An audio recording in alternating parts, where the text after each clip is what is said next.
On ne sait pas encore si c'est un Big Bang à la façon de l'arrêt Bosman ou des grandes dates comme ça, des grandes décisions judiciaires qui ont modifié en profondeur le football européen. On ne sait pas si c'est quelque chose qui s'approche de ça ou si c'est un coup d'épée dans l'eau et que finalement c'est juste un petit taquet sur l'oreille de l'UEFA. Ça va être très compliqué de juger dans les jours qui viennent parce que je pense que là on est dans une décision long terme. Ce qui est sûr, c'est qu'en tout cas l'UEFA, la FIFA n'ont plus le monopole, donc ça pour le coup c'est une vraie décision. Après, est-ce que la Ligue des Champions est en danger de mort, j'allais dire? Pour l'instant, il y a 2 clubs qui sont sortis du bois, c'est le Real et le Barça. Mais si le Real et le Barça sortent du bois, j'ose espérer qu'ils n'y vont pas la fleur au fusil et qu'ils ont certaines garanties parce que là, ils vont se mettre en difficulté et en danger. Donc, toute la question est de savoir aujourd'hui qui sont les clubs cachés.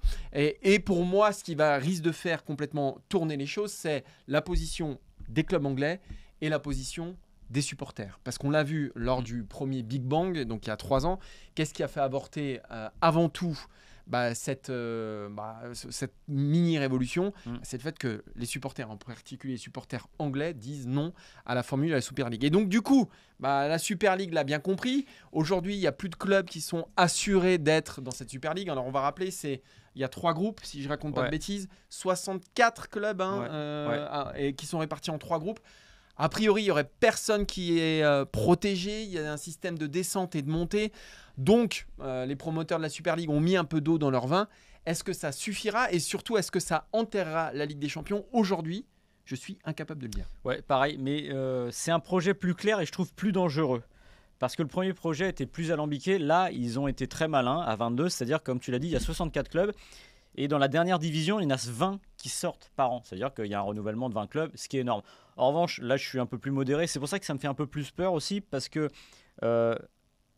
tu dis qu'il n'y a pas personne de protégé. Bah si, au fond. C'est-à-dire que les clubs comme Real, la Golden League, Manchester City et compagnie, pour qu'ils sortent de cette ligue-là, il faut qu'ils soient dans les 2 derniers de leur poule, la poule top. L'année d'après, qu'ils soient encore dans les 2 derniers et qu'ils soient finalement dans les 20 relégués. Donc, au fond, les très riches ne risquent rien. C'est ça qui est inquiétant parce que, en fait, on dit c'est une ligue ouverte. Oui, elle est ouverte. Mais pour les gros, c'est l'assurance d'être là tout le temps. C'est-à-dire que là, aujourd'hui, dans la Ligue des Champions, techniquement, surtout les Anglais, peuvent la louper parce que la densité est telle qu'ils peuvent louper une Ligue des Champions, ce qui est problématique.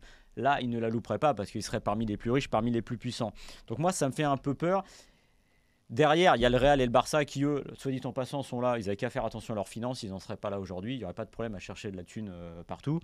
De l'argent, Maxime. Sûr est ton langage. Je pense que les autres clubs disent non, mais je pense que c'est pas si clair que ça. Moi, j'ai un petit doute parce que là, on leur promet 5 milliards de revenus par an au global. C'est une dotation qui dépasse celle de la Ligue des Champions.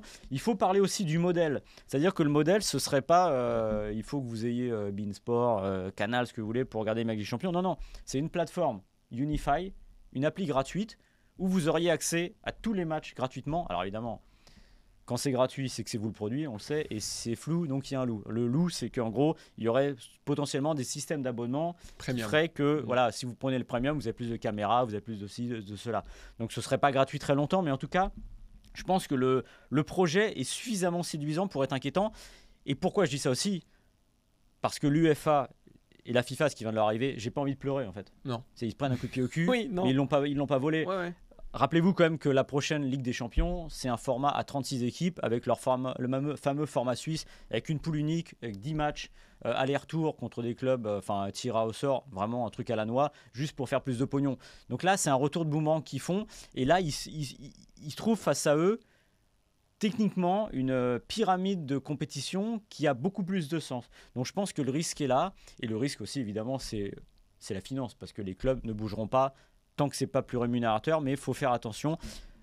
Les Anglais, je pense qu'ils sont un peu coincés, eux, mais les autres, j'ai plus de doutes quand même. Ouais, mais en fait aussi, ce qui est inquiétant, c'est que finalement, les clubs s'en fichent un petit peu de la mythologie, de l'histoire, de tout ce qui est la Ligue des Champions. Nous, c'est ce qui on baigne dedans depuis qu'on est né, et c'est ce qui nous a fait aussi aimer ce sport-là. Je pense que les dirigeants de clubs, ils s'en tapent, qu'aujourd'hui, les clubs de football sont des entreprises comme les autres, et c'est pour ça que je dis que les supporters, c'est eux qui vont avoir la clé dans cette histoire-là, parce que s'ils arrivent à s'organiser et à mettre un stop clair, net et de suite à ces nouvelles compétitions, alors peut-être oui, parce que les supporters c'est avant tout des consommateurs et donc quand tu touches le porte-monnaie, c'est là que les clubs réagiront.